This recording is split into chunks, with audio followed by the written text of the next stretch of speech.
Hi. One of my first videos was a balloon sleeve video, and I knew I wanted to follow up with a straight needle tutorial, and now it's time. Lots of this will be repeat from my other balloon sleeve video, so even if you're not using circular needles, I still recommend that first video because I explained the basics a lot more in that video, but I'll try to repeat it all here.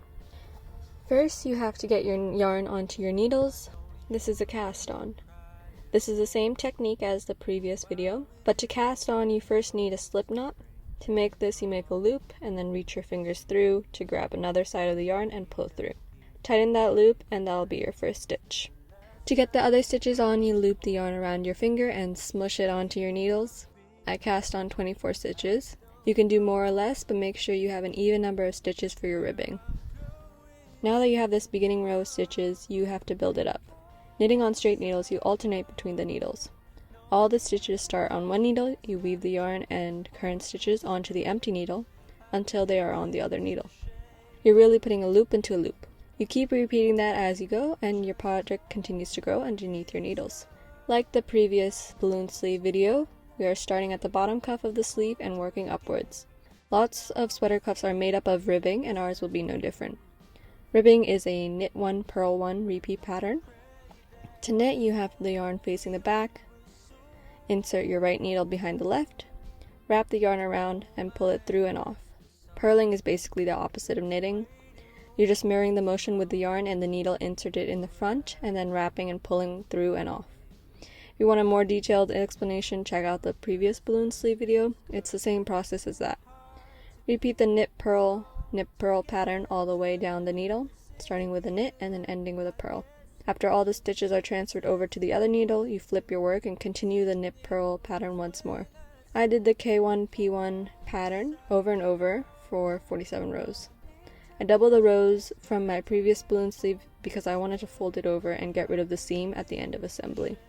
Once the ribbing is built up, you're going to have to do the increases for the wrist to create a balloon effect. For my 48th row, I increased each stitch, making 24 to 48 stitches. For the increases, I did a knit front back stitch, same as the other video. You knit the first stitch like normal.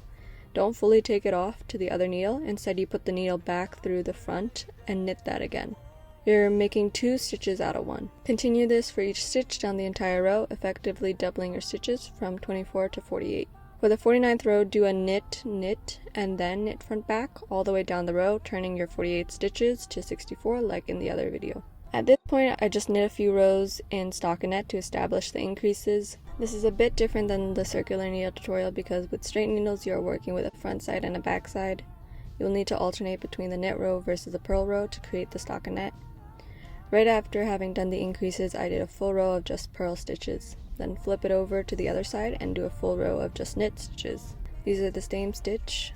Like in the ribbing, except alternating them between each stitch, you're alternating them between each side. After you've built up some rows, you will notice a right side made up of V-knit stitches, which will be the outside of your sleeve, and a back or wrong side, which will be these bumpy U's made up of purls. You could continue up just in stockinette like the previous balloon sleeve video. There I just knit and increased stitches up further like a rectangle, but for this video I wanted to try something different and shape the sleeve a bit further.